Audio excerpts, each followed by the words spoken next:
Salam saudara-saudara, lagi rame di media sosial. Ada seorang wanita muslim yaitu bernama Irma. Awalnya orang ini ya mungkin menaruh rasa kepada Iris TV. Awalnya orang ini ya pernah menyampaikan narasinya bahwa dia mau masuk ke agama Kristen, ya kalau nggak salah ya. Nah teman-teman, tetapi baru-baru ini kita lihat ya orang ini justru menghujat Yesus, ya menghujat kekristenan dengan sangat mengerikan.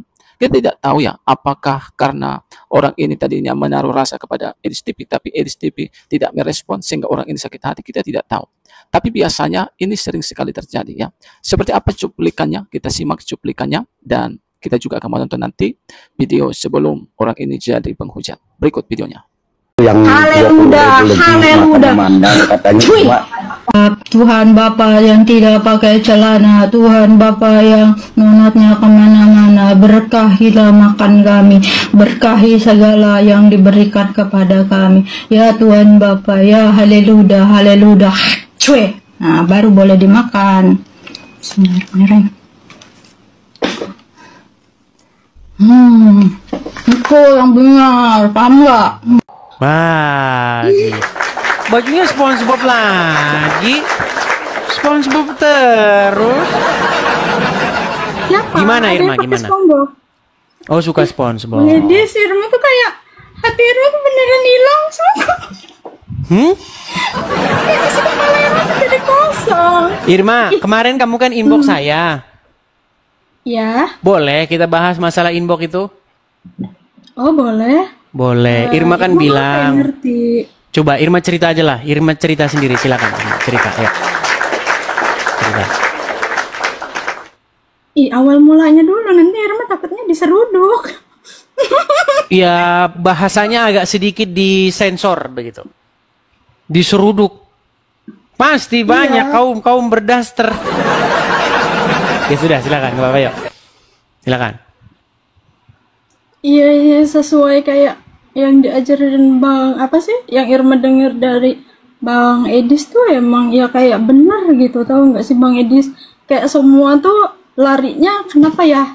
Yang nggak dibolehin tuh banyak di pihak perempuan. Sedangkan kayak laki-laki tuh kayak seenak jidatnya gitu, tahu nggak sih?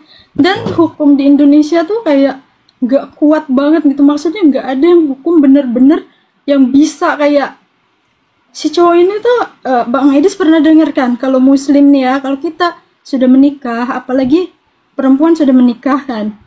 Nah, perempuan itu ibaratnya harus nurut semuanya sama suami kan. Kalau misalnya kemana pun mau keluar ndak bilang sama suami pun ibaratnya udah berdosa ya kan. Nah, terus kenapa kalau suami nih ya, kita menikah sama laki-laki, ya Bang Edis nanti Irma sedih nih ya. Nggak apa-apa, cerita aja, cerita. Kayak kita kan menikah, terus kita punya anak nih ya. Kita nggak ngomong di zaman jahiliyah ya, kita ngomong di zaman sekarang ya. Sekarang yang kayak Islamnya memang udah fanatik banget di Indonesia pun gitu ya. Sedangkan hukumnya kayak lemah gitu untuk laki-laki. Tapi pihak perempuan tuh kayak dituntut semuanya nih ya. Kalau misalnya kita menikah dengan seorang laki-laki dan kita memiliki seorang anak, kalau kita bercerai di dalam Islam, anaknya ini adalah tanggung jawab ayahnya. 100% tanggung jawab ayahnya kalau ayahnya masih hidup.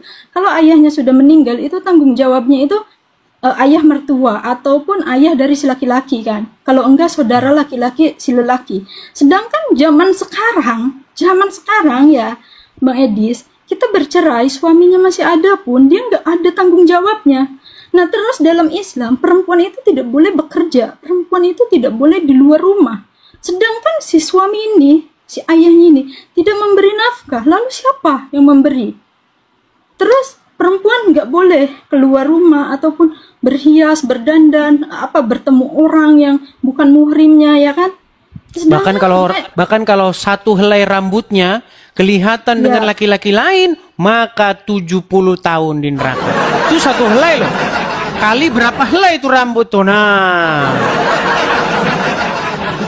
Ya kan Bang Edis kayak gitu. Betul. Kita nggak ngomongin zaman jahiliyah, kita ngomongin zaman sekarang aja. Kan ini zaman sekarang yang banyak ditindas itu ya di umat muslim aja, yang banyak ditindas itu sebenarnya kayak perempuan. Sedangkan laki-laki Nah, hukum di Indonesia tuh kalau misalnya ya, kalau kayak di luar negeri, entah itu Singapura, entah itu Malaysia, yang Irma tahu ya, kalau suami bercerai itu otomatis si suami ini tetap menafkahi anaknya. Kalau tidak, otomatis hukum yang main kan. Itu pasti dipenjara atau kayak diganti. Sedangkan di Indonesia nggak ada kekuatan hukum kayak gitu, Bang Edis, tau nggak? Nah, sedangkan si perempuan ini tidak boleh keluar rumah, tidak boleh bekerja, bahkan tidak boleh terlihat auratnya sedikit pun, kayak makin muak. Oke. Jadi begini Irma, ya nggak apa-apa lah, kita ungkapkan ya. Nah, gini Irma ya, saya mau kasih tahu, itu bukan hanya terjadi di dunia saja. Sampai di nanti hari akhiratnya Islam, itu perempuan gak kebagian apa-apa. Iya, nah Irma pun pernah kan Bang Edis yang ngomong masalah cowok ini. Iya, sedangkan si cowok ini kayak nggak ada pantangan, tau nggak sih, kayak larangan untuk si laki-laki ini. Laki-laki ini kayak semuanya itu serba dibolehin. Bahkan poligami, ya kan, dibolehin. Sedangkan kayak wanita semuanya tuh dituntut untuk nurut 100% gitu. Sedangkan ya di zaman sekarang ya Bang Edis ya, kita ngomongin zaman sekarang ya. Zaman sekarang mau perempuan nurut kayak gimana pun kadang laki-lakinya apa sih maksudnya tuh udah ke hal belok gitu ya. Tapi hukum kan nggak ada kayak tegas gitu dalam apa yang salah, siapa yang benar gitu. Ada kayak tanggung jawabnya gitu. Iya nggak sih Bang Edis? Betul. Bahkan bukan hanya di dunia saja. Kalau menderitanya cuma di dunia, mungkin ya ini tambah di surganya Muslim pun sama. Perhatikan ya, perhatikan. Apakah ini ada satu khutbah dari seorang ustadz ya, ini khutbahnya fenomenal sekali. Bagaimana dia mengatakan bahwa wanita ini ya di dunia tidak mau dipoligami, nanti di surga dipoligami. Mana itu ya? Sebentar, saya cari dulu khutbahnya ustadz ya. Perhatikan. Perhatikan ya. Ada seorang ustadz mengatakan bahwa nih ya, saya sebentar ya. Ini belum saya ini kan sini. Sebentar ya.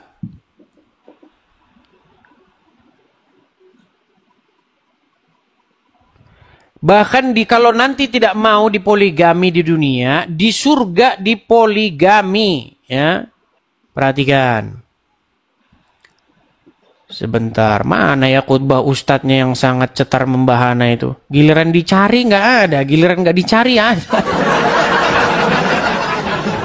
Mana sih ya? Aduh. Mana ya? Pokoknya adalah itu ya. Bagaimana nanti kalau wanita itu tidak mau dipoligami, di surga nanti mereka akan dipoligami. Aduh, giliran dicari nggak ketemu videonya. Ya terus Bang Edis, Irma mau nanya juga. Kadang Irma aneh sendiri ya sama orang-orang yang, maksudnya yang Irma pernah tahu gitu ya. Nih kadang mereka berbicara poligami itu kan ada kayak syarat-syaratnya. Misalnya si istri itu tidak bisa melahirkan, misalnya tidak bisa mempunyai anak, tidak bisa mempunyai keturunan. Terus kalau misalnya si istri itu sakit parah, nah itu baru katanya si suami itu boleh berpoligami. Bang Edis ngerti nggak sih di zaman sekarang? Kita ngomongin masa lalu ya, ngomongin zaman di era sekarang. Ustadz ibaratnya kiai, istrinya cantik-cantik, normal-normal, semuanya bisa melahirkan, bisa ini, tapi istrinya 4-5. Ya enggak sih? Betul, betul. Itu alasan saja itu sebenarnya. Coba ya, ini udah ketemu. Coba dengarkan ya, dengarkan. Nih. Bentar ya, coba dengerin. Dalam sebagian hadis Nabi menyebutkan ada di antara penduduk surga Allah berikan 70 bidadari. Yang apabila betis mereka saking putihnya, apabila ditampakkan ke dunia bisa menerangkan seluruh dunia yang gelap. Ini 70 bidadari selain istrinya yang ada di dunia, andai kata istrinya juga penduduk surga. Jadi di sini ada hiburan buat bapak-bapak yang ngebet poligami tapi belum bisa poligami. Jadi ibu-ibu yang tidak mau menerima poligami, andai kata ibu di dunia nggak dipoligami, di surga ibu pasti dipoligami oleh suami ibu sendiri. Ibu terima? Jadi, Bang Edis. Jadi memang gini, sedikit Irma. Jadi memang kalau kita membaca hadis, entah benar itu kata Muhammad atau bukan kata Muhammad, tapi memang halusinasi para pria-pria dalam hadis ini tinggi sekali. Bayangkan, katanya begini. Wanita-wanita di surga itu betisnya putih sekali katanya. Bahkan katanya kalau turun ke bumi, maka betisnya itu akan menyinari seluruh dunia katanya. Loh, makanya saya bilang, apakah ini karena mereka terlalu banyak menghisap kecubung? Saya juga tidak tahu. Perhatikan ya. Lihat. Betis mereka saking putihnya, apabila ditampakkan ke dunia bisa menerangkan seluruh dunia yang gelap. Bayangkan tuh. Ternyata terang bagi dunia, bagi seorang muslim itu adalah betisnya bidadari. Makanya para pria-pria di dalam hadis itu sangat cemerlang otaknya kalau ngomongin wanita. Coba nih ya, saya kasih satu ayat saja. Kalau hanya hadis-hadis kan banyak muslim bilang, itu kan nggak percaya. Karena sekarang udah banyak muslim nggak percaya hadis, Irma. Nih, saya kasih satu ayat di dalam Quran. Itu di dalam Quran surat An-Naba. Sebentar ya. Surat An-Naba ayat 33. Ya. Saya kasih Anda satu ayat Al-Quran. Nih, surat An-Naba ayat 133. Ayat 33. Nih ya, saya balikin. Nih. Kelihatan? Oke nih, perhatikan ya. Di dalam surat An-Naba ayat 33, tapi sebelum ke 33, kita ke ayat sebelumnya dulu ya. Ayat 32 dulu. Kita mulai dari ayat 30 bahkan ya. Nih. Setelah Allah oleh karena itu rasakanlah tidak akan kami tambahkan kepadamu kecuali azab. Nah, mulai dari sini 31-nya. Sesungguhnya bagi orang-orang yang bertakwa ada kemenangan. Nah, apa kemenangan bagi orang-orang yang bertakwa? Perhatikan. Yaitu kebun-kebun, buah anggur, dan ini gadis-gadis. Nah, jadi makanya betul waktu Irma inbox saya, kenapa sih di dalam agama Islam kok yang mendapat kemenangan, mendapatkan nikmat itu hanya pria, wanita tidak dapat apa-apa. Perhatikan nih, gadis-gadis montok. Ini terjemahannya ini udah disensor ini. Nih, dan Allah sediakan pula bagi mereka kenikmatan seksual dan pemberi ketentraman hati. Bidadari surga yaitu gadis-gadis jelita berpayudara montok.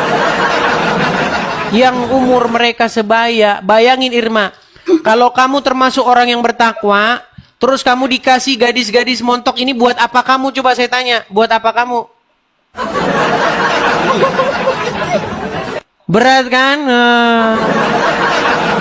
Makanya di dalam ceramah-ceramah Ustadz selalu saja hadiah, pahala, upah bagi orang-orang bertakwa itu selalu gadis-gadis.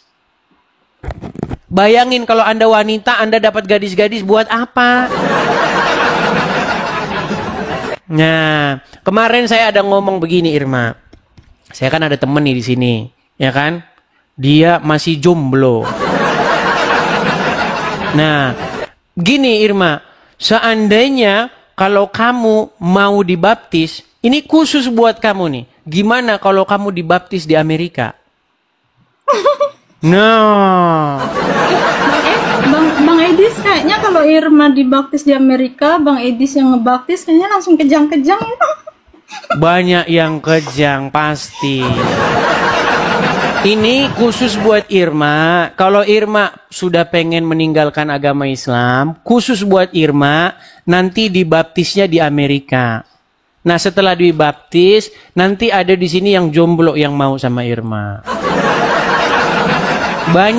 Banyak yang jomblo. Begitu.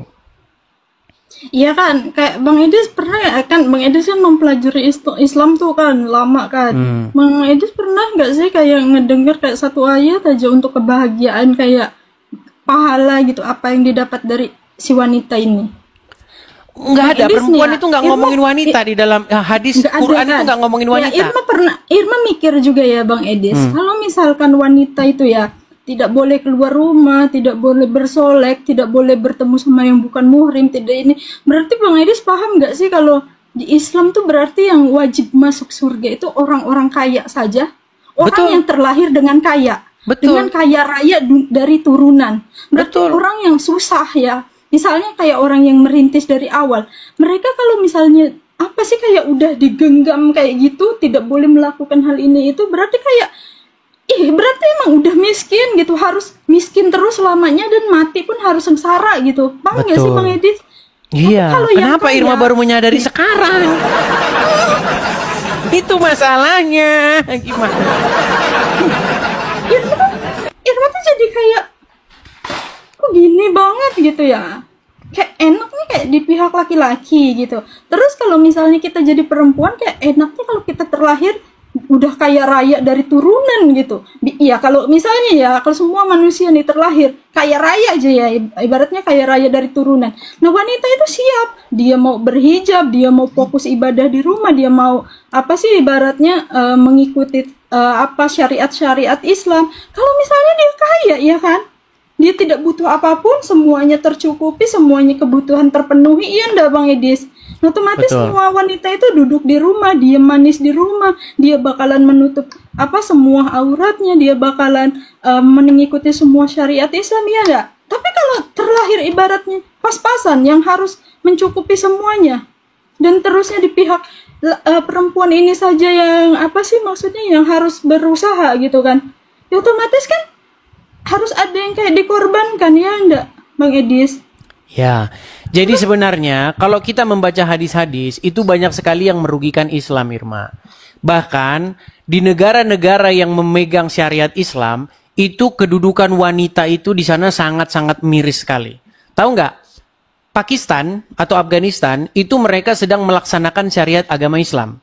Banyak perempuan-perempuan melarikan diri. Salah satu contoh ada seorang atlet wanita dari Pakistan atau Afghanistan itu, semenjak Taliban berkuasa, mereka itu lari dari negaranya. Karena apa? Karena perempuan nggak boleh begitu. Perempuan itu cuman bisa di rumah. Ini banyak orang Islam nggak tahu ini. Menurut agama Islam, perempuan itu hanya boleh di rumah. Bahkan istrinya Muhammad di dalam Al-Quran itu nggak boleh keluar rumah. Begitu. Istri Muhammad di dalam Al-Quran dalam surat Al-Ahzab ayat 33. Istri Muhammad nggak boleh keluar dari rumah. Bahkan di dalam hadis, mohon maaf nih, wanita itu dikelompokkan satu tim bersama anjing. Loh iya, ada hadisnya. Mau saya tampilkan hadisnya. Nih, bagaimana wanita dikelompokkan bersama-sama dengan anjing. Perhatikan. Nih ya. Kalian banyak muslim nggak tahu ini, banyak muslim nggak tahu. Perhatikan. Dari Abu Dzar berkata, Rasulullah bersabda, apabila seorang dari kalian sholat, hendaknya dia membuat pembatas di hadapannya, seperti kayu yang dijadikan sandaran di belakang pelana. Karena kalau tidak ada pembatasnya, sholatnya akan terputus apabila lewat di hadapannya. Perhatikan, seorang perempuan, keledai, dan anjing hitam. Jadi keledai, anjing hitam, dan perempuan satu tim menjadi hal-hal yang membatalkan sholat. Lalu aku bertanya kepada Abu Dzar, kenapa yang berwarna hitam? Bagaimana dengan warna kuning atau merah? Dia menjawab, saya pernah bertanya kepada Rasulullah sebagaimana yang Anda tanyakan kepadaku, dan beliau menjawab, anjing hitam adalah setan. Jadi, kalau ada orang lewat, ada anjing hitam lewat, itu sama saja ada setan lewat. Ada perempuan lewat, ada keledai lewat, batal sholat Anda, terputus. Karena apa? Karena menurut Muhammad, anjing hitam, perempuan atau keledai kalau lewat membatalkan sholat karena anjing hitam jelmaan setan. Bahkan Aisyah pernah berkata Aisyah pernah ngomentari hadis ini, apakah kalian menggolongi kami wanita sebagai sama seperti anjing? Ya, ada. Saya tampilkan ya hadisnya ya. Bagaimana Aisyah mengomentari hadis tersebut? Oh, banyak muslim yang tidak tahu ini. Perhatikan. Nih. Ya, kelihatan ya di sini ya. 3 hal yang dapat membatalkan sholat seseorang, yaitu perempuan, keledai, dan anjing hitam. Mendengar hadis tersebut, Aisyah kemudian marah. Aisyah marah kepada Abu Hurairah karena telah menyamakan perempuan dengan keledai dan anjing. Ini loh ada hadisnya. Aisyah berkata, betapa buruknya kalian yang menyerupakan kami dengan keledai dan anjing. Ini kata Aisyah. Nih, mengenai istri Muhammad dilarang keluar rumah. Banyak umat muslim kan baca Quran, tidak baca artinya nih. Al-Ahzab ayat 33. Apakah istri Muhammad boleh keluar rumah? Perhatikan. Nih. Saya balikan ya. Nih. Dan hendaklah kamu tetap di rumahmu. Sebelumnya, kita baca ayat sebelumnya. Nih. Hai istri-istri Nabi, kamu sekalian tidaklah seperti wanita yang lain.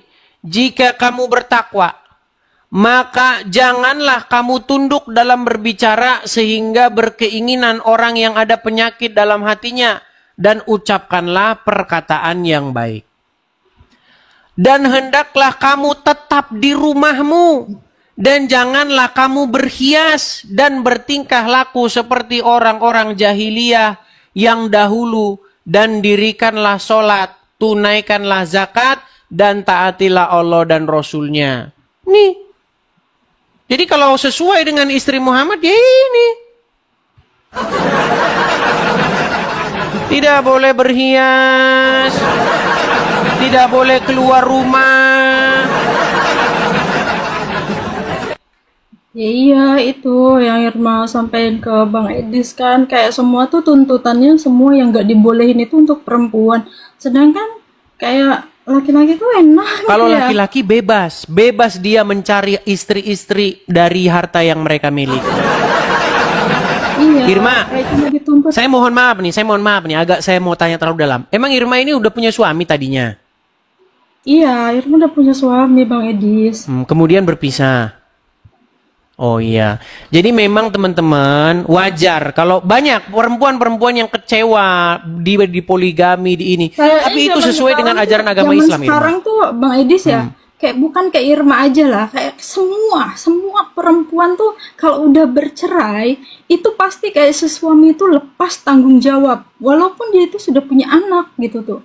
Terus hukum di Indonesia itu tidak memberatkan si laki-laki. Sedangkan Irma ini pernah tinggal di Singapura, Irma pernah tinggal di Malaysia, nggak kayak gitu Bang Edis. Si suami walaupun sudah bercerai, dia itu 100% harus menafkahi anaknya. Kalau tidak itu pasti dihukum 8 tahun penjara atau 10 tahun penjara. Tapi di Indonesia kan nggak ada, bebas-bebas aja lu mau menafkahin mau enggak, anak-anak lu kan hidup mau mati anak lu gitu, tau nggak Bang Edis? Sedangkan si perempuan yang harus menanggung semuanya kan, menanggung semuanya. Sedangkan dalam syariat Islam perempuan tidak boleh keluar rumah, wanita tidak boleh bekerja. Nah kalau misalnya kita bercerai dan kita tuh punya seorang perempuan bercerai dan suaminya dan mempunyai seorang anak, tanggung jawab si anak ini otomatis ke ayahnya. Kalau ayahnya meninggal, itu otomatis tanggung jawab kakeknya, ya kan? Kalau enggak, saudara laki-laki dari si suami ini, si bapaknya.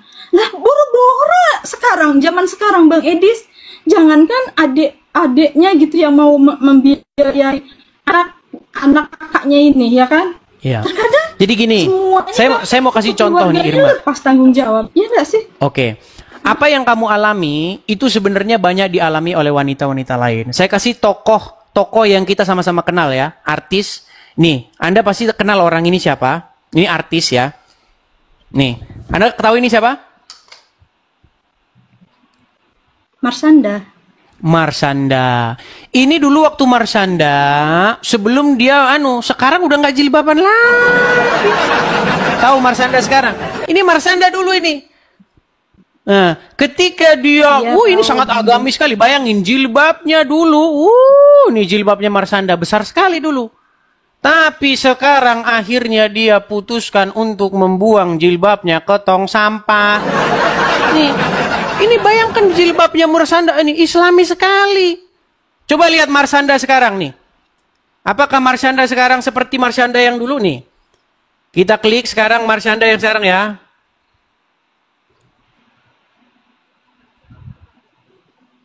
Nih, inilah Marsanda yang sekarang. Nih Marsanda yang sekarang. Nih, ini Marsanda sekarang nih. Apakah dia ada jilbaban lagi? Dilepas, dibuang jilbabnya.